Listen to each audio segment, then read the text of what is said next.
All right, ladies and gentlemen, prepare yourself for this introduction because it's loaded with all kinds of camping references. So buckle up. We are about to roast some marshmallows and s'more some knowledge about the wild world of content marketing. Today's guest is the legend himself, Marc Fuentes, a master of marketing strategies. Think growth trajectories, data-driven insights, and launching products like fireworks on the 4th of July. Marc's the real deal. This guy doesn't just build relationships with the C-suite, but he makes them sing kumbaya around the digital campfire. I'm not going to lie. I have AI help me with these intros, but sometimes they're too good to rewrite. With over 50 million in revenue under his belt and more than 65 products launched, those are two milestones I definitely want to talk about. He's basically the Bear Grylls of marketing, surviving and thriving in the SMB and enterprise wilderness. When he's not conquering marketing landscapes, Marc's probably coaching aspiring professionals or cheering on his kiddos at the soccer field. Oh, and did we mention he eats frogs? I definitely want to talk about that. That's right. This man's got a taste for the curious and a hunger for lifelong learning. So grab your camping chair, buckle up. Let's sit down and talk with Marc Fuentes about marketing in 2024. How you doing, Marc? I'm good, Molly. That's quite the intro. I have to live up to that now. No pressure. No pressure. It was very cheesy, but I was like, we're just going to lean into it because why not? It is camp content after all. And we are camp counselors, so we got to play the part. But I'm super curious, thank you for coming on the show today. I know you're a busy guy, so I kind of want to chat with you a little bit about background. So you are a fractional guy. What is your main role right now? Listen, thanks for having me on the show. Certainly, I sort of play two roles. I live sometimes in the full-time world, helping organizations find their mojo, if you will. And in other parts of the world, I help startups from a fractional perspective find their product market fit and figure out how they go to market, with most focusing on how they raise capital to scale their business. And That's how where long I have you that's been that's in? my Go Oh, ahead, sorry. sorry. How long have you been in this marketing world? It is too long. It's coming up on 24 years now. Um, I was thinking about vectoring outside marketing, but what's kept me in the marketing world is being, focused on the customer. A real, speaking with customers, understanding not just their need to solve a problem, but what they're ultimately trying to do. They're trying to grow their careers. They're trying to drive mobility into an organization. They want to make sure the solutions that they pick and the vendors that they pick align to that other side of what we call the buying motion. So it's kept me around, and it's fun to work with customers who, after a time, really gets on a soapbox for you and start to say not just why I've worked with Molly, but it's the individual elements around that drives the conversation more and more with Molly. And where are you located, and where are most of your clients located? I'm located in Toronto, Canada. Most of my Okay, clients are located across North America, US, Canada, and a few into the UK. right on. So I want to talk a little bit about this. 50 million in revenue and 65 products launched. That's a lot of products. Who are you launching these products for mainly? Let's talk about that. My background mainly has been around B2B markets, specifically tech and software. Okay. 65 products that came through a number of different organizations back in the logistics field and global trade intelligence markets. We launched a suite of new products going into the US, going into international under the Pure Later brand. And under Global Trade Intelligence, really migrated that organization from a client-side server model into a subscription SaaS-based model. So we looked at how do we take these products, how do we move them into a new business model as the world was getting clouded by cloud, if I can use that, and everything needed to move to the cloud. So it was my investigation research going back into these businesses saying we need to transform our business. We need to start moving away from a client side server software model into a subscription based model. And that employed a number of different products that we had to change and update. And it got us into what I call the wild, wild world of SaaS. It is a wild, wild world. It's a. I'm glad to not be a SaaS company owner. To be honest, I have some friends with those companies, and it is a constant juggle and struggle for them, for sure, with numbers and investors and software and everything else. It seems like a constant hustle. So let me ask you, in your bio and information that you sent over, you talk a lot about GTM. Can you explain what GTM is for those of us who don't know? Mostly me. Yeah, GTM in its simplest form is really your go-to-market. It means how do you look at your strategy and how do you build a go-to-market motion that aligns marketing, sales, and this new sort of function that's been growing over the last 8 years, customer success. So how do you align those three teams around the customer you're solving? How do you want to educate them? How do you want to make them know you solve their problem best? How do you want to make sure that when they're thinking about a solution, they're thinking about you in that category and they're placing you as one of the vendors to speak to? How does sales now come into that motion and start adding more value? You're educating. Sales is trying to basically make sure that all the parties involved are getting the information they need, and certainly looking at how they solve that problem. Removing the status quo, helping that organization get prioritize your solution because it has such an impact on that particular enterprise or SMB. And then bringing in your customer success because those are the people that really where the rubber hits the road. They make sure that the connection between what you're saying up front in marketing, what sales have said the ROI is going to be, and they're helping deliver that ROI back to that customer and helping that customer maximize the use of that product so they get what I call 1+1, not 3, but 1+1 equals 11 in this case. So that's the GTM. It's really bringing those three groups together, focused on the customer, the problem you solve, how you solve it, why you solve it, and really niching down. And I think we're seeing more and more of that in the SaaS world. Focus on a Mm. niche. No longer are we looking at these broad markets that have massive TAMs of billions of dollars and we're going to conquer 30% of that TAM and we're going to be the biggest SaaS we can be in the world. No, we're seeing a real change in the last 18 months. Growth at all costs because capital was cheap to now efficient growth. How do I niche down? How do I have the right team? How do I really understand my customers? And how do I invest, in customer research to build a good content strategy? Very interesting. Yeah, I think a lot of companies are probably afraid to talk to their customers and find out exactly how things went. But there's so much information there when you really find out what was valuable, what's working, and then how to align that with everything else. How are you managing um, aligning all of these things in this world where AI is just changing everything so quickly? I mean, I would imagine that has to mess things up sometimes when you have a game plan for your go-to-market strategies, right? And then AI comes in or other competitors come in. Everything is moving so fast. How are you mitigating all of that with your clients? You know what? I would just say that the actual speed of technologies and technology and the way they're moving, no one is really keeping up with it. I'll be honest, you just can't. But I think what it is that you can do in a couple of ways, you can look at where the technology is, who are some of the players in those areas, and that's where your network plays a real big impact.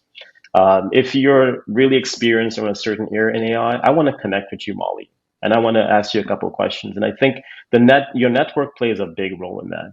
I think your own personal lifelong learning DNA plays a role in that too. And I think every marketer, Mm, sales, whoever you are, should be investing 3 hours a week to learn what's new in AI, how is it mm, changing, and how it could be changing.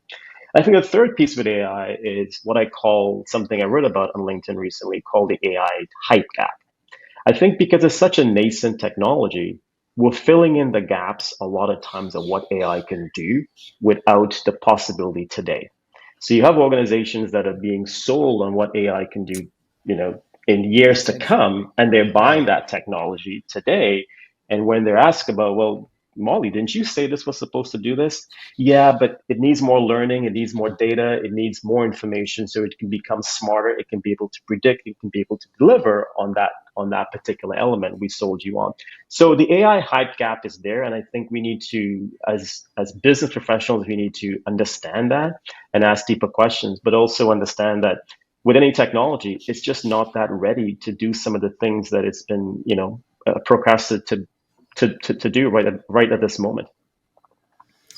Yeah, I think AI could be great for a lot of things, but I think it just doesn't hit the mark for a lot of other things. It's just it's not going to replace people yet. And so I like what you said about spending 3 hours a week on new technology or whatever's changing. And I think if you're in marketing, you have to do that. I mean, 15 years ago or whenever it was when I started messing with Facebook, it was like I prided myself on understanding their changes faster than everybody else so that I could get ahead of it and like manipulate the system, especially 15 years ago, like how you could add Yeah. people. And it was very intrusive, honestly. They've changed a lot of that now, but you used to be able to search people and just add them and all this kind of stuff. But it changed every couple of months, and even that was like 10 years ago, but it's still, they constantly were changing their algorithm, changing the way they do things. So you have to really stay on top of all that to stay relevant and at least know how to use it, right? It's trim some of the fat on the really tedious work that we're doing every day that doesn't need to be done by humans. But I think that authentic content, right, and relationships are where business is really happening. So I kind of want to talk to you about that in 2024 when you're working with clients. Are you working with them on creating original content or doing content marketing, or are you leading more on paid advertising? Like, where are you seeing the most success with the clients you're working with? Yeah, I'll come back to that in a second, but you made a good point just now about, there's a lot of things on the, what I call on the frills of what marketing or sales or customer success or IT or operations, they're engaged in, that AI can play a role today in automating those things. And I think it should do that today. Because as humans, we want to be able to really access that creative juices we have in us to whether we're solving marketing problems, sales problems, operational problems. And I think when we create that space or that time, we can effectively do that. When I look at what are some of the areas that I'm spending time with my clients on, I would call it probably three real pillars. You mentioned something recently. Businesses don't like speaking to customers, and I don't know why. And it's something that really marketers got away from for the last 10 years. Really investing in customer research and what they're saying and how they're saying it and why they buy your solution. We really got away from that, and we felt that we understood the customer based on signals we were seeing in the digital Right. landscape. But I think now where I get into is really what's the last time you sat and spoke with a customer? And I really do in-depth customer research on probably about 8 to 10 customers like in the space. And then I come back with those businesses and with the founders and with the marketing team, and I outline what is your unique positioning? What is your differentiator? Basically, and we craft a differentiation positioning, and then we go to market based on that. I look at the competitor sets in the marketplace. I do a bunch of research around there, and I fuel those so with customer, competitor, as well as the product. And those three, I call it the blender, and that comes out to be here's where I think you should be focused on. Here's the ICP that's basically driving a need for this problem. Here's where those ICP hangs out, so you can basically reach them. And here's the type of content they want. In some cases, they want long form. Some cases, they want short form. It all depends on where they are in that buying cycle and what content is going to hit them first to make sure it resonates and you create awareness. Mm-hmm. The other piece that's really becoming more and more important because everyone has become a content creator because of chat GPT. The noise is Gary at a V. Gary. I The blame noise is him at a. first. Yeah. You blame him. Yeah. The Well, noise is at a really high level, but Gary V and ChatGPT is not going to stop. And there was a recent piece of research that came out that said that I think it was upwards of 65% of folks are using ChatGPT to actually either create their content or either stimulate it or whatever it is. But I took that as really two vectors, and since we're talking on the content piece, I would say that original content is where businesses are going to win. How do you get mm-hmm. that? You have to invest in researching your customers and doing customer really deep research about asking them how, why, when, if I take it away, what happens to the actual business, and use that as your way now to create different content formats. You can create videos, you can create your ebooks, you can create your playbooks, you can create your blogs, and it becomes your own content. It's not something that you're referencing to an external market. So businesses now are going to be much more focused, I think, on building their customer owned content It takes time, it takes longer. But if you're trying to get through the clutter of what ChatGPT and Gary has created, you need to step above it. And that's the only way you're going to step above it. It's by executing those original customer research projects.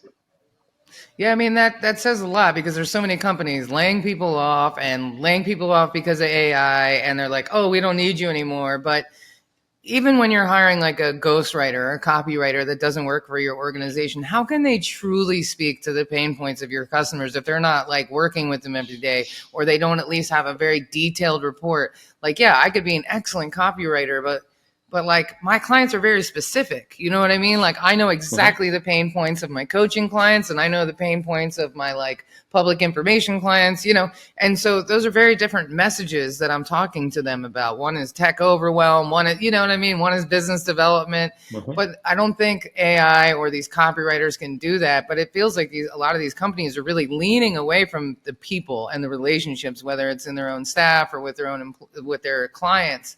And so I feel like there's going to be a real gap there because there's going to be people, companies who have been nurturing those relationships and will have authentic content that will speak to their ideal client base. And then I think a lot of these companies are just going to be like out in left field completely because they've gotten rid of all the humans on their team. They got rid of all the people that actually know, their customers if they've even done that research in the first place.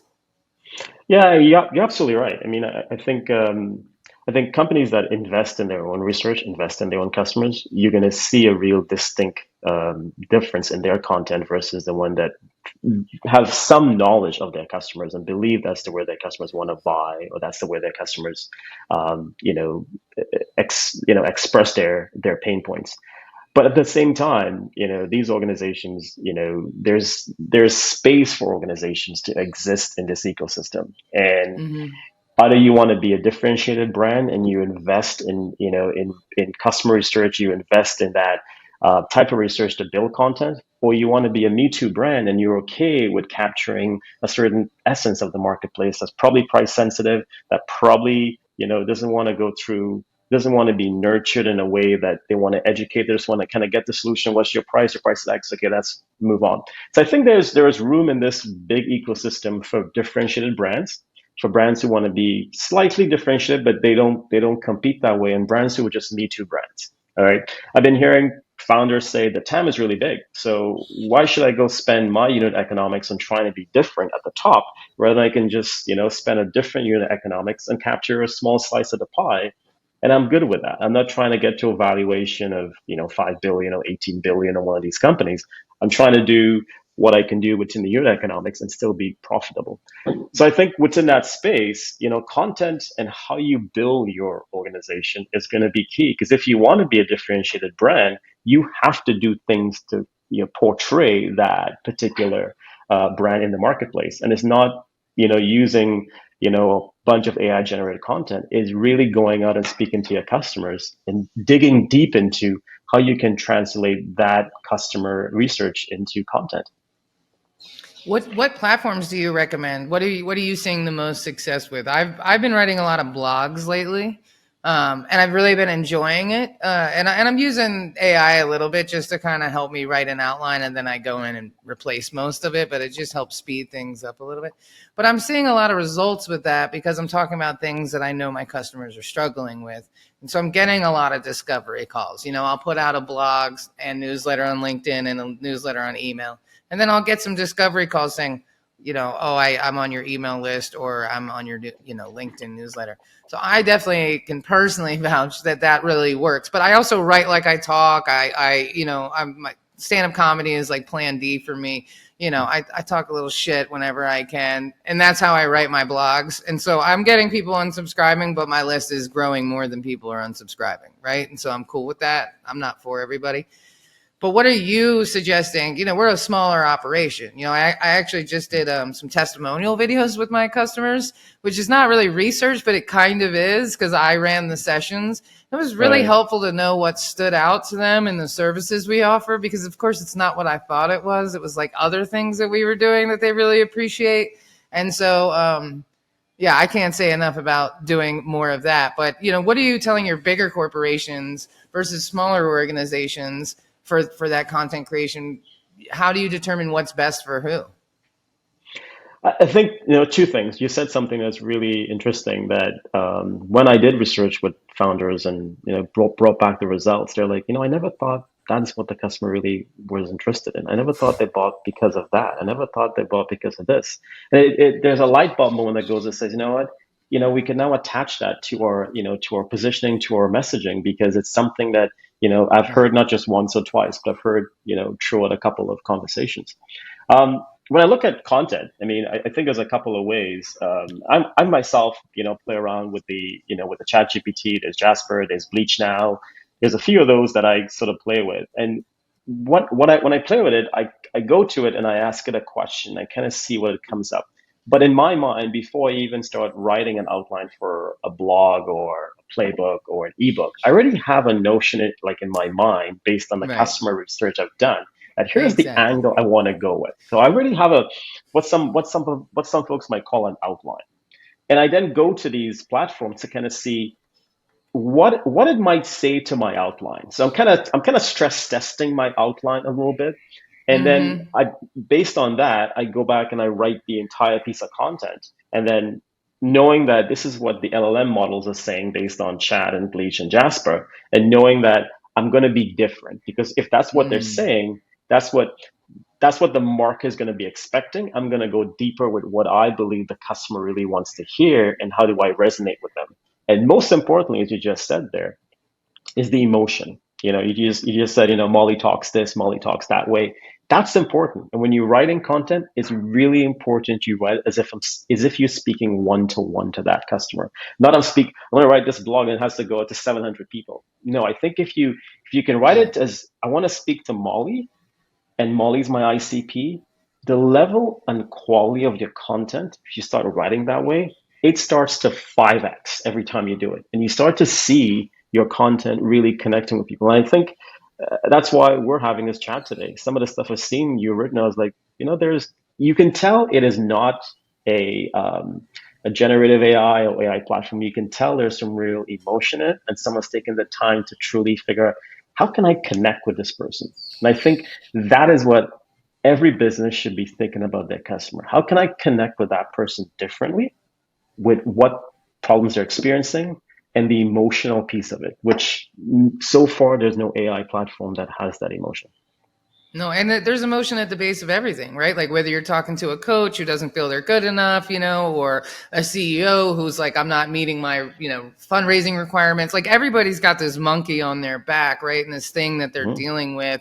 And your goal is to help solve it, right? And come in and help them with that problem. But I like what you said about, who are you speaking to? I have a friend here in Costa Rica who's a life coach, and she, her assistant was writing these AI posts, and I was like, "Girl, you sound like a preacher." I was like, "Who is writing these things?" It was like, "Let us be." I was like, first of all, like, no, and she's like, "I don't know how to talk on social media." I said, "Who's your favorite like client or patient or whatever you want to call it? Yeah. Who's your what is her avatar? Oh, she's in her 50s, just went through a divorce." Change jobs. I'm like, talk to her. That's who you're talking to. You're not talking, it's not social media. Like, take those words out of your vocabulary. You're talking to Susan or Tammy or whatever her name is. That's who you're talking to. She was like, oh, okay. I get it. But I think there's so much pressure to like speak to everybody. It's like volume, volume, volume. And, the TikTok effect, right? Like, I don't know if that's a thing, but it should be where it's like, oh, I didn't get 10 million views on this, so it must be a failure. It's like, hold on. I don't need 10 million people to read my newsletter. I couldn't handle 10 million people trying to hire me. You know what I mean? I couldn't handle 1% of 10 million people trying to hire me. I don't Yeah. need to speak to the masses. I just need to speak to the person whose problem I know that I can solve because I've solved it before, you know? I, I love that. I really the person you spoke to before because you solved that problem before. And I think if it's one thing marketers could really take from the last 18 months is helping founders and helping whether you're a small business, startup, scale up, or mature enterprise organization, helping those like understand how to niche down, how to speak to that customer. You solved their problem before, so how do you go and speak to them? And you're right. Social media has come in with this sort of definition that I have to speak to everybody every time. Everything I send needs to speak to everybody. And if I don't get, forget 10 million, if I don't get Yeah. 100 likes or 100, Right. I'm this post, this whole blog is no good. And we've conditioned businesses outside marketing and functions to rate social media that way. So I saw you put out a post, you only got 5 likes. Well, that was garbage. Oh no, hold on a second. In that 5 like, one customer is an enterprise customer, turned out to be a pipeline customer that's driving $1 million in our pipeline. Oh, Exactly. Hold and then on. I put this post that has 100 likes. I got nothing in the pipeline. So I'm even experiencing that myself on LinkedIn. Some posts is, getting a lot, and the post that gets, let's say 1 or 3 likes, a business in there is reaching out to me, Mark, can you help me with this? I'm like, okay, interesting. Sure. So that one-to-one, speak to that person because you've done it before and you know you can do it, is probably one of the biggest things I think marketers still need to learn, but they also still need to coach the rest of the organization, especially founders, especially outside the marketing walls. That is not about likes, it's not about shares, it's not about forwards. It's about, are you speaking to that customer in a way that they understand what you do and you can help them? Not just solve the problem, but you can help them even build their own career in that enterprise. Because if they bring in a solution that is really good, you can bet dollars that person is going to be making upward mobility in that enterprise. Exactly. We teach the same thing with our clients with podcasting because we sell podcasting as business development. So if you're worried about downloads, like we're not the right company because downloads don't close deals, relationships do. And so I constantly have to talk. I'm like, stop looking at your downloads. It does not matter. Like focus on who are you interviewing. Why are you Right. interviewing them? Do you want to do business with them? Are they going to move the needle somehow? If not, you're completely wasting your time. And they're just vanity metrics, right? It's like, I'm a little jaded, but I think there's people who just sit around on LinkedIn all day who are unemployed and have nothing better to do than to comment. And so when I see posts with hundreds of likes on them, I'm like, all those people don't have a job. All those people are sitting at home. Like that's not going to make my phone ring, right? Like I'm dating Yeah. myself with that one. But like a well-written blog or a certain post, like I posted like a month ago, I said websites are like haircuts. No matter how good it is, you're going to need another one before you know it. And it's so true, right? It's like 2 years is the lifespan of a. I got a discovery call out of that. It got like 8 likes. It was the fact that that really resonated with somebody in that moment. And so I didn't need to write this 18 long paragraph diatribe on LinkedIn about how my childhood and my business, you know what I mean? Like, come on, man. I think less is more. Really speaking to people makes a difference. But that's hard to convince. Like, don't worry about those numbers. Don't worry about the likes. It is Is the really phone hard to ringing? convince because we have built the marketing function on an attribution model that just it doesn't work in what that model is supposed to do. So when we talk about top of funnel, middle of funnel, bottom of funnel, we expect top of funnel to have like 10 million people, and we expect the middle of the funnel to have 20% of that, and the bottom to have 5% of that. And that's not the way it basically works. And we've conditioned people outside the marketing world to say, well, your top of funnel only has 20 people. Yeah, because those 20 people has the highest propensity to convert and move through the funnel and actually put a quality number in your pipeline. Oh, Mm, okay. So, okay. So I see a point now. I think we as marketers, I think we need to continue to educate the organization, yeah. and we need to be the voice of the customer at the executive level all the time. And I think that at times really challenges marketers. It challenges them because they feel stuck to running every day, creating demand gen campaigns, creating content, creating all these pieces. And I think all that, you need to do that.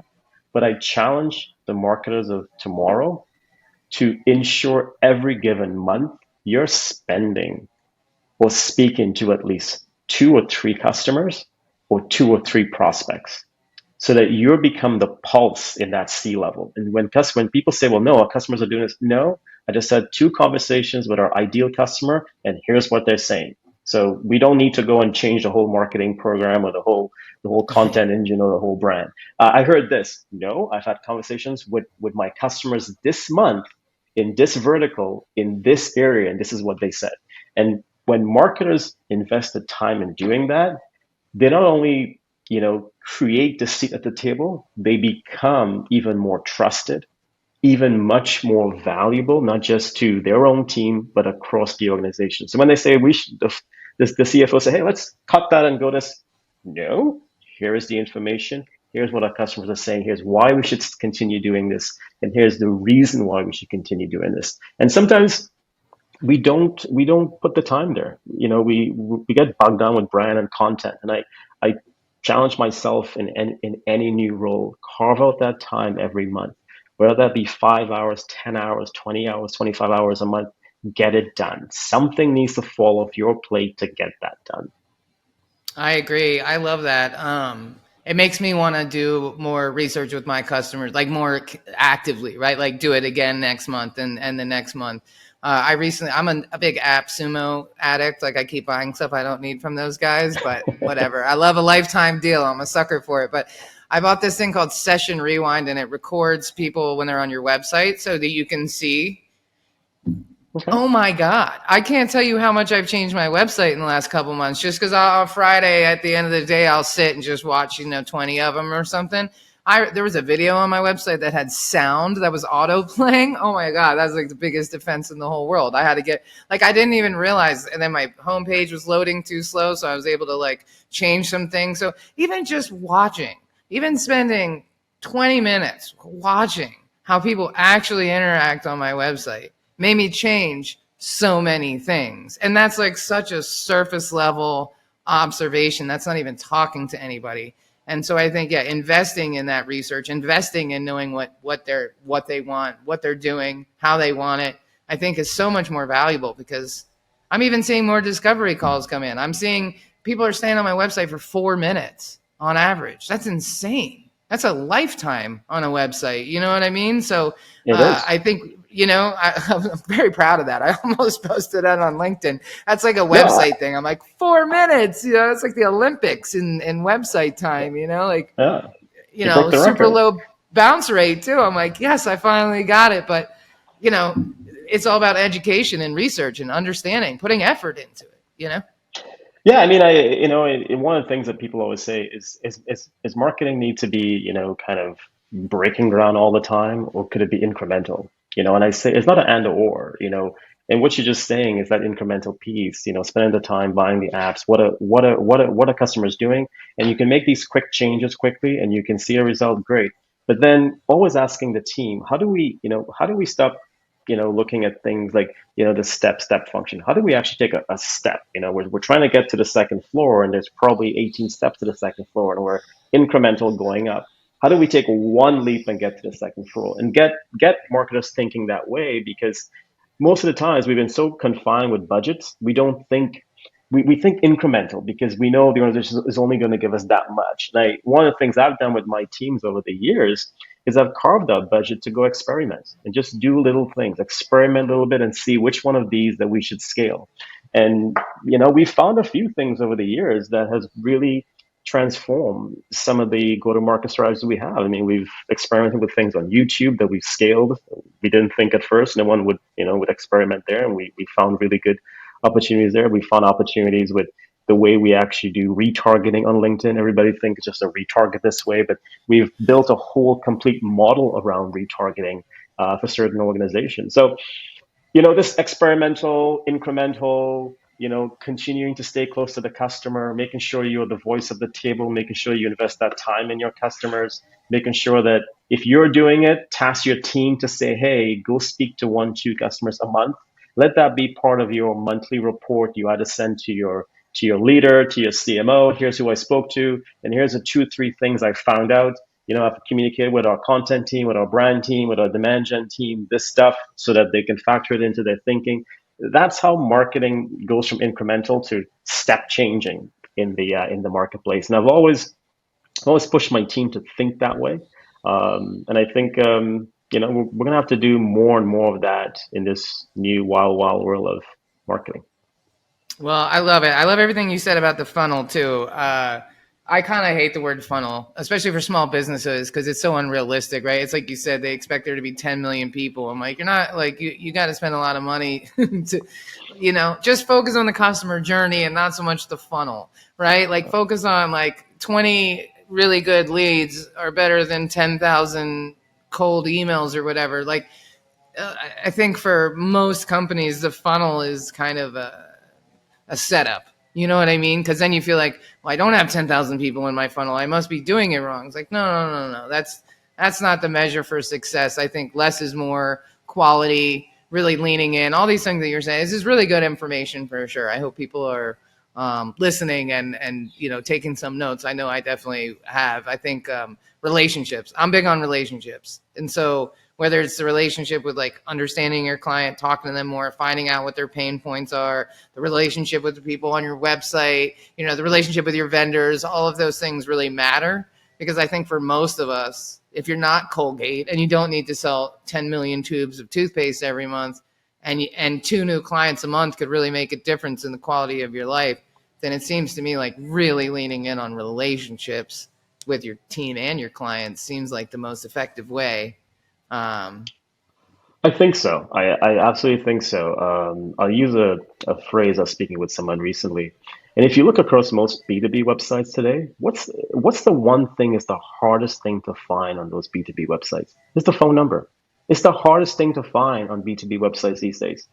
And I was speaking to a founder, and I said, why don't you put your phone number at the top of your website? Just put it for, run that experimental, that mindset I have with them. And within a matter of basically 5 weeks of doing that, he said, Mark, you know what? We got 3 phone calls on our website, of which one of them turned into a customer. It turned into a customer because I answered that phone at right, 7 o'clock that night. And he said, you know what, I was conditioned to look at all these B2B websites and I didn't find their number. So I thought they knew something of removing their number. So I just kept my number, it was somewhere way below. We want customers to fill out forms. Why? Because there is an attribution model to forms. If they do that, right, we know they want right. this and, marketing. And I said, this is where things change and relationships happen when a customer can call you at 6 o'clock at night and say, Molly, can you help me with this? And Molly answers, yeah, absolutely. You've just converted that customer because you're Customer for real. There's a life. Yeah. relationship, and a relationship. I hear you. It's probably going to become even more important as we vector further into this AI world where at the end of Mm. the day, customers can do their own research. But if you're paying for a piece of software that's over 100,000 US, I want to look in Molly's eyes when I'm Yeah. making that Yeah. decision, and I want to trust Right. Molly and say, you know what? I know if stuff goes wrong, Molly is going to make sure it is going to be rectified and it's not going to fall off the rails because I see her and I believe in that relationship. I don't believe in the product, the pricing. I believe in the relationship that she's built with me. Well, and I got to tell you, that's what all the clients we're doing testimonials for are saying. It's like, I'm asking them, what's it like to work with Heartcast Media? And they're all saying, Molly had my back the whole time. Molly made it so easy. Molly made me feel like I could do anything. So of course that's an ego boost for me. That makes me feel good. But it just shows you, it's like, yeah, because I want my customers to win. Like, I like my clients. I want to see them win. I will go above and beyond for them because I like them. And I want to see them win. And I feel like, isn't that how we should all be? I mean, in a perfect world, you like all your clients. Sometimes there's a few you're not super crazy about, but you should still want to see them win. I mean, isn't that the goal? So, Mark, I usually do like a speed round and a real or fake thing, but I feel like we had such a good conversation that we really didn't need to do any of that stuff. So we're just gonna skip it all. I want to ask you, for who is your ideal client? Who would you like to work with this year? Because I know you understand the value of content marketing. You've come on this podcast today, so you're out in the world. You're getting yourself out there. So who would you really like to work with? I typically work with pre-seed startup companies in the tech B2B sector. I would say between 2 million and probably just under 10 million ARR. That's where they typically are looking for their first marketing hire. They're looking for someone to guide them on how to go to market, how to drive focus, how to drive discipline. And that's where I'm coming in to help them with, really what is your positioning in the marketplace? What's your messaging? And how do you build a pragmatic plan around that? You don't have 10 BDRs, you don't have 20 AEs, you don't have really market recognition yet. So how do you niche down onto that ICP and really figure out where they are and how you create the go-to-market strategy with content, with digital, with ads, with all those different pieces that come together to educate that buyer. So that's where I spend my time. When I'm not being fractional and I'm looking for full-time sort of marketing opportunities, I'm also looking in those areas.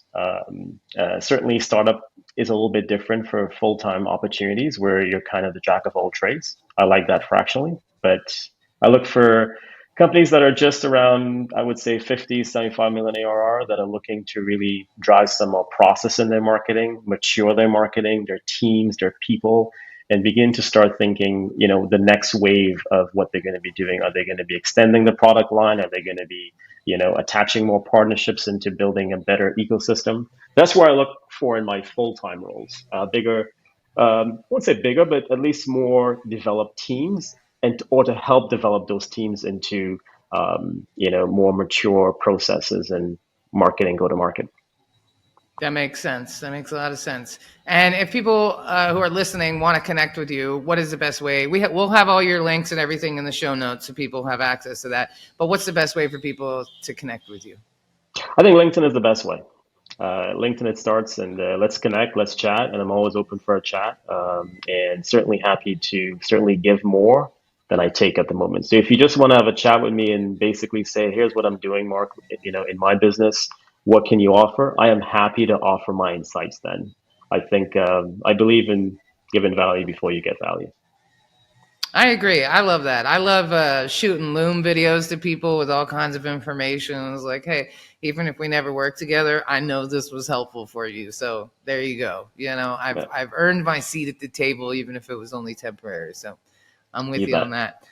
Well, Mark, this has been an awesome conversation. I am going to put my phone number on my website today because what am I doing? And I even have 1-833 pod line. I even have like a podcast centric phone number, and I don't have it on my website. So I'm going to take that action item today and fix that and see what happens. So I'll keep you posted. But thank you for coming on the show. I really appreciate it. You guys don't know this, but Mark is actually the patron saint of podcasts. This is the third time we tried to record.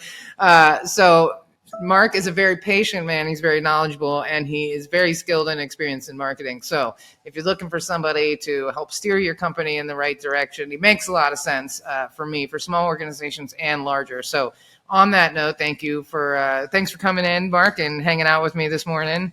And thanks everybody listening. If you found this content valuable, please connect with Mark on LinkedIn. Leave a comment on the episode. Let's connect. Let's talk some shit about people on LinkedIn together. It'll be great. Until then, be excellent to each other, and we will see you on the internet. Molly, thank you so much. Yeah, no problem. No problem at all. That went a little longer, but I felt like it was a good conversation, so I didn't want to. It was. I learned a lot from you. I think every website's need a new haircut. I love that. I love that phrase. I think you should push that out. And I think a lot of what you're talking is emotion, and I really, really connected with that. I thought just the way you said it, you want to work with you because you know what, you believe you're going to bring out an emotional side of the person on the other side that the market hasn't seen yet. It's yet to be seen. And I think if I can offer you a secret sauce, I haven't spoken to anyone in a podcast yet that's able to really pull that out. So that is something I think you should really hammer into. Really hammer into it.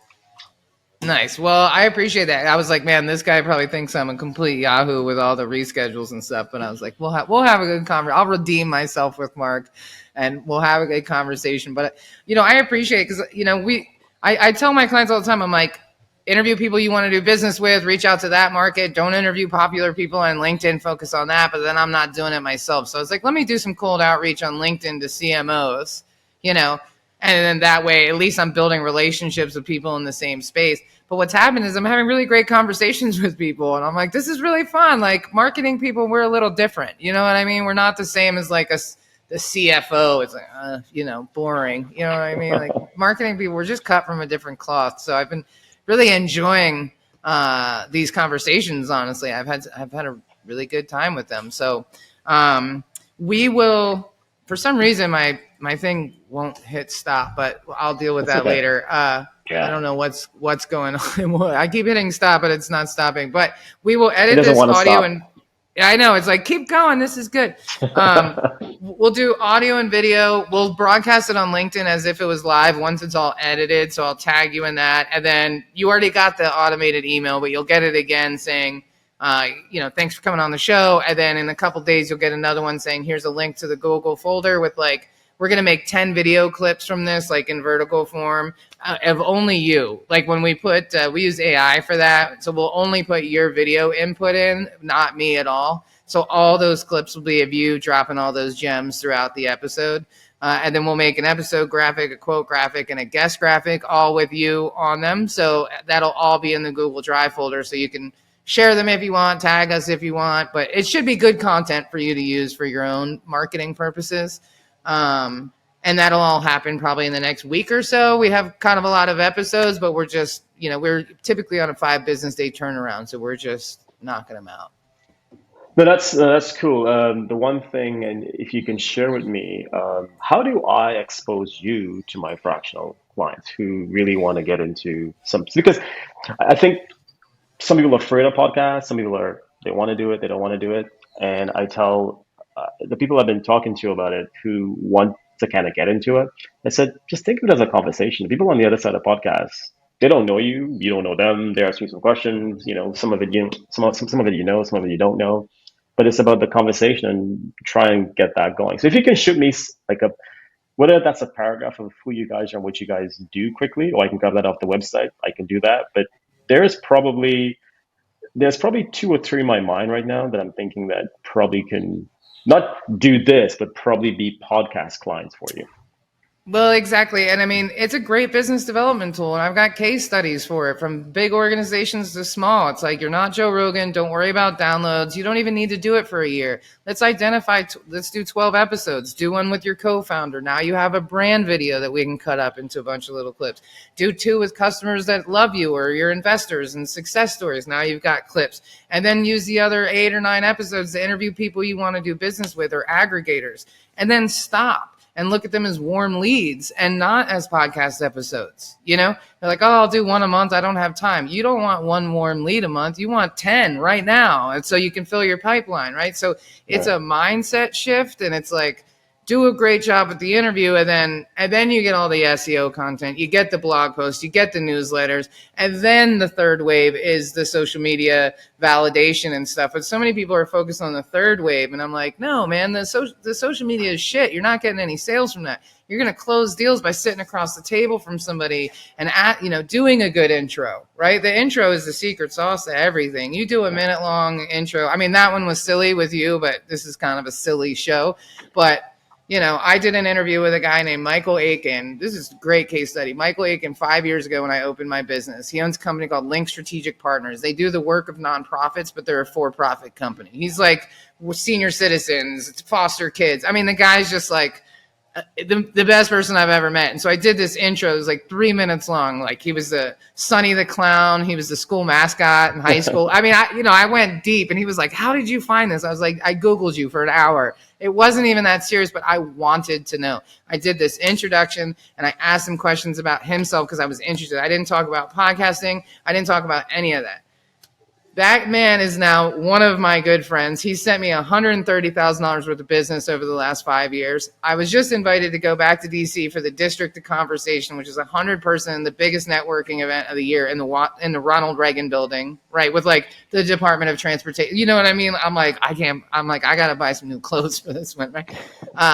And then I was chatting with him last night, and he's like, hey, we need a media person. We're doing the BVI Cup on the 16th of May. Can we enlist your services and fly you out for that? I'm like, absolutely. That was from a podcast interview 5 years ago. So like, it works, but you have to be really intentional about who you're interviewing. And then you get all the content. You get 12 newsletters. You get 12 months of content. You get all that, but like, give that to your marketing team, focus on the relationship, and then nurture that relationship. Follow up with them. Because if you do an interview like that, an introduction like that, and 2 days later you say, hey man, would you mind making that intro? Or can I get 30 minutes of your time? Or can I take you to lunch? Of course they're going to say yes.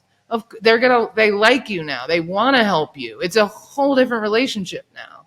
And that's what I sell, It is. And something you said there, I think, again, it's another secret sauce, I think, you should probably figure out how you do it because it's buzzing in my mind right now. Is even if you buy 12 episodes and you use 4 or 5 on yourself, founder, what problems you solve, two customers, something else. I think it's really important for you to pick probably 3 or 4 prospects and the title of that prospect and get that prospect on an interview and basically let that prospect talk about the challenges they have. And now you take that and you flip that into your marketing strategy and your content set.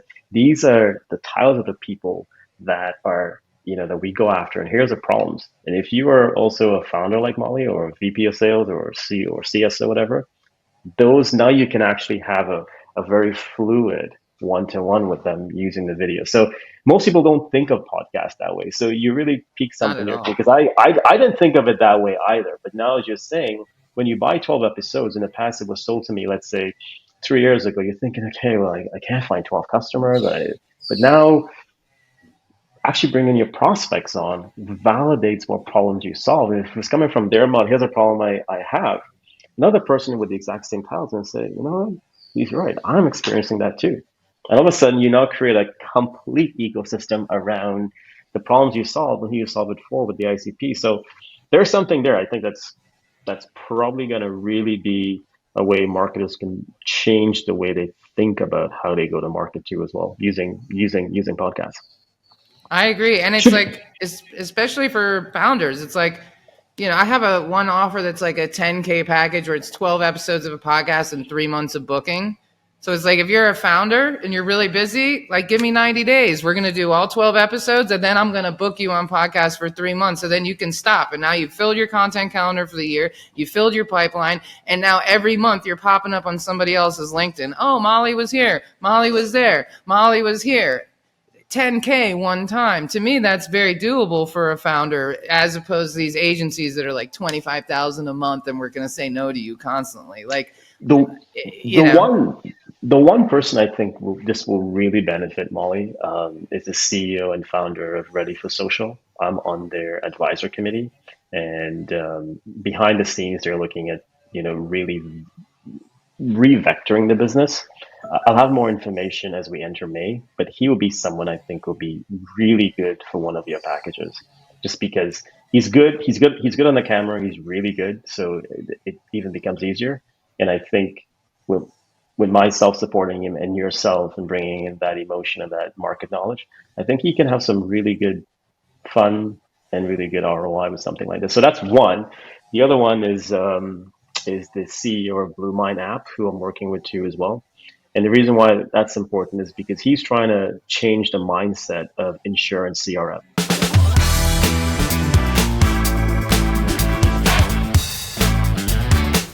all right. Thank you so much for tuning in to another episode of Camp Content. This is Molly. And this is Matt. And we are Heartcast Media, aka Camp Content, and we appreciate all of your support. If you found this content valuable, please comment on social media, LinkedIn, wherever you find us, and we will make sure to comment back. And be sure to go on and subscribe and like on your favorite platforms, Spotify, iTunes, YouTube, you name it. Leave us that subscription, leave us that good review.